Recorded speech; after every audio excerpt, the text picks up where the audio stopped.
So hello, what's up mga ka-J-Vlog? Welcome ulit sa panibagong video.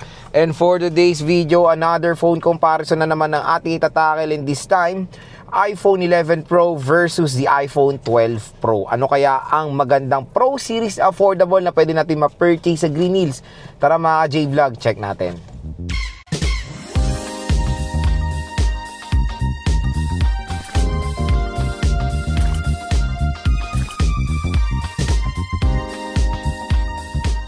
So yun mga ka-J-Vlog, another phone comparison na naman tayo. At yun nga, nag-decide akong i-tackle ngayon ng iPhone 11 Pro and the iPhone 12 Pro. Kasi to be honest, itong dalawang smartphone na to ay hindi po nagkakalayo yung price nila sa Green Hills.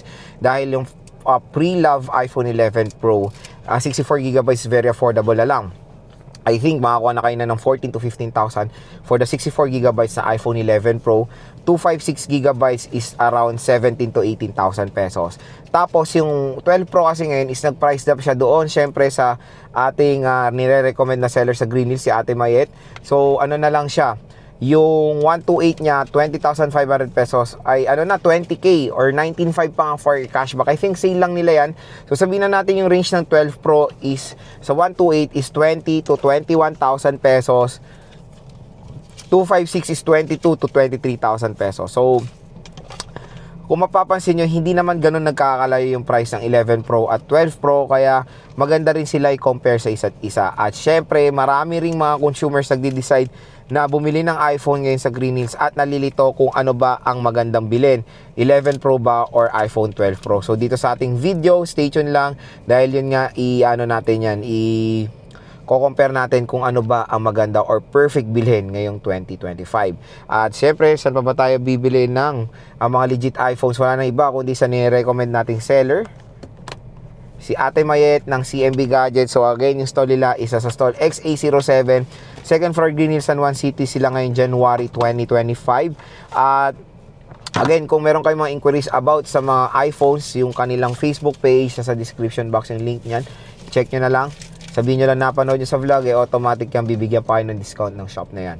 Okay, usapang 11 Pro and 12 Pro tayo. Syempre, si 12 Pro ay yung successor ng 11 Pro. Pero maganda nga sila i-compare dahil marami ring nag-decide kung ano ba ang pe-purchase. Ano ba, Lods, affordable ba kung Pro Series or konting ipon na lang or konting dagdag is magta-12 Pro na ako. So, unang-una, syempre, yung 12 Pro is marami na siyang changes to be honest sa 11 Pro. Unang-una dyan is the connectivity. Ang 12 series po ang kauna-unahang iPhones na nagkaroon ng 5G connectivity. So yan po yung huge advantage ng 12 Pro, of course, at 11 Pro. Next is display. When it comes to display, to be honest, is ito rin po yung kanilang huge difference. Dahil si 12 Pro ang kauna-unahang ding iPhone Pro na maliit na nag-change ng screen size. 6.1 inches sa 12 Pro, 5.8 inches sa 11 Pro. Pero don't worry when it comes sa display quality or sa resolution, same lang sila. Meron silang Super Retina XDR OLED display, kaya pare-pareho lang naman po yung display quality ng 11 Pro at 12 Pro. Ang maganda rin sa 11 Pro, since smaller siya, is mas maliit yung pixel per inch or pixel density niya compare sa 12 Pro. Next is don't worry when it comes sa refresh rate, pare-pareho lang naman sila na 60Hz refresh rate. At ang susunod dito is the complete redesign ng body or form factor. Mas maliit na yung form factor ngayon ng 12 Pro. Mas sleek design na siya. Kumbaga, parang hindi nga sila to be honest nagkakalayo ng laki ng 11 Pro at 12 Pro. Even though 6.1 inches ang iPhone 12 Pro. Siyempre, unang-una dyan is smaller form factor na siya. Box type, stainless steel design. I know stainless steel din naman si iPhone 11 Pro. Pero dito sa 12 Pro is mas parang nakita pa natin or mas na-emboss pa. Kumbaga, yung pagka stainless steel ng iPhone. So, more premium looking for me ang iPhone 12 Pro. Mas comfortable din siyang hawakan. For me, mas sturdy siya. Same lang naman din sila na matte glass back design. Yun nga, mas okay sa akin overall yung box type design ng iPhone 12 Pro. Next mga ka-J-Vlog, sa camera itself. So pareho lang naman silang triple rear camera system. Pero syempre ang nadagdag sa 12 Pro is the LiDAR scanner. Wala po tayong LiDAR scanner sa iPhone 11 Pro. Syempre when it comes sa lente, pag pinagtabi nyo po itong 11 Pro at 12 Pro, mapapansin nyo na di hamak na mas malaki po ang lente ng iPhone 12 Pro. Unang-una dyan is of course for better low light quality, low light shot quality. Mas maliit ang aperture of course ng iPhone 12 Pro sa 11 Pro. Pero don't worry, when it comes sa resolution, pareho lang sila na 4K video recording up to 60 FPS, mapa rear or front camera. And next mga ka-J-Vlog, when it comes sa battery. Sa battery, hindi rin sila nagkakalayo. Pareho rin, to be honest, pareho sila maliit na battery kasi si 12 Pro is 2.9. Pero maganda kasi sa battery maganda sa 12 Pro is yung chipset. So yan din yung huge difference of course. Apple A14 compared sa Apple A13 Bionic chip.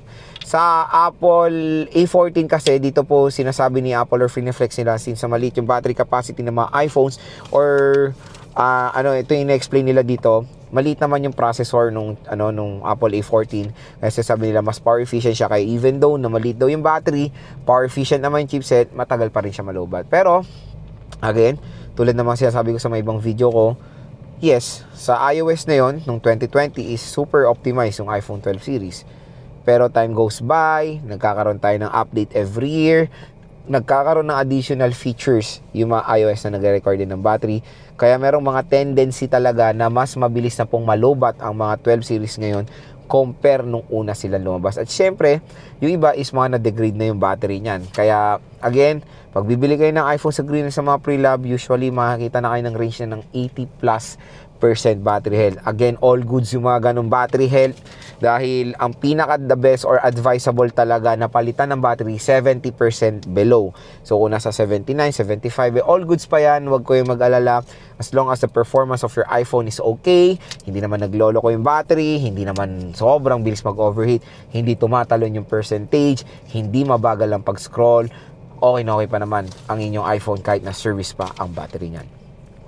So ilang mga J-Vlog so far yung mga napansin kong advantages sa 12 Pro sa iPhone 11 Pro. So sana nakatulong to sa inyong buying decision when it comes dito sa dalawang smartphone na to. So yan mga J-Vlog, ang pinaka main question, Lods, ano ba ang magandang bilhin? iPhone 12 Pro ba or iPhone 11 Pro? So to be honest, kung ako tatanungin talaga, medyo talaga, skeptical tayo when it comes sa ganitong comparison. Marami talagang nahihirapan, to be honest, when it comes sa dalawang smartphone na to. Kasi syempre 11 Pro is napakalupit pa rin yan. At sobrang benta niyan sa Green Hills. Parati sila nawala ng stock niyan kasi sobrang affordable na lang. Pero quick reminder lang, sa 12 Pro is wala tayong 64GB. So wala tayong option dyan. Pero sa 11 Pro kasi meron tayong option ng 64GB na mas affordable siya. So again, 14 to 15,000 meron na kayong 11 Pro na makaganda pa rin ng performance. So I think better na lang siguro natin compare is the 256 variant. So sabihin natin sa 12 Pro 22. Sabihin natin sa 11 Pro 17,000 pesos. So around 5,000 pesos lang ang kanilang price difference. Naka 12 Pro na. Pinaka main question dyan is ano ba ang magandang bilhin. So kung ako tatanungin, syempre kung meron naman kayo extra budget, mas ipiprefer ko sa inyong 12 Pro. Unang-una dyan, future-proof po itong smartphone na to. Sinabi kong future-proof dahil 5G siya. Ang 11 Pro kasi is 4G. Even though 4G siya, still malakas pa rin naman itong smartphone na to. At syempre, 4G naman sa atin dito sa Philippines is very reliable pa naman yan. Pero maganda pa rin yung smartphone nyo is maging future-proof. Sa halaga 5,000 piso lang na may dadagdag nyo. Mas better yung camera of course ng 12 Pro compared sa 11 Pro. Syempre, mas matagal maso-support ng OS update ng iPhone 12 Pro compared sa iPhone 11 Pro. So, yon again, kung meron naman kayong extra pesos or extra budget, go for the 12 Pro. Mas sulit siyang bilhin mga ka-J-Vlog, mas magiging sulit pa yung pera na bibili nyo. Pero don't get me wrong, maganda rin naman ng 11 Pro kung yan lang talaga pinakasagad na yung budget nyo na 18 or 17,000 pesos. Again, kung ganun din lang budget nyo, konti na lang, mag 128 na lang kayo ng 12 Pro, 2,000 or 2,500 magkaka 12 Pro na kayo ng 128GB. Pero Kung talagang sagad na, nagtatanong lang kayo dito sa video kung maganda ba i-purchase ang 11 Pro, definitely mga ka-J-Vlog, maganda naman i-purchase pang 11 Pro sa halagang 17K, 256GB na, or 64GB sa halagang 14 to 15,000 pesos. Very powerful pa rin ang Apple A13, matagal pa rin yung mga gamit sa market, at I know 4G siya. Sa ganyang presyo, usually 5G na sa mga Android. Pero kasi syempre ibang mga consumers is okay naman na sila sa 4G connectivity. Very satisfied pa sila sa performance ng 4G. Pero don't worry, yung 11 Pro matagal nyo pa rin naman ito gagamit sa market at paniguradong ma-update pa to sa iOS 19. So again, kung interested kayo sa mga sinabi nating smartphone, doon lang tayo pupunta or bibili sa nire-recommend nating shop, ang cmbgadgets.xa07. Sabihin nyo lang napanood nyo dito sa vlog, automatic yung bibigayang discount ng shop na yan.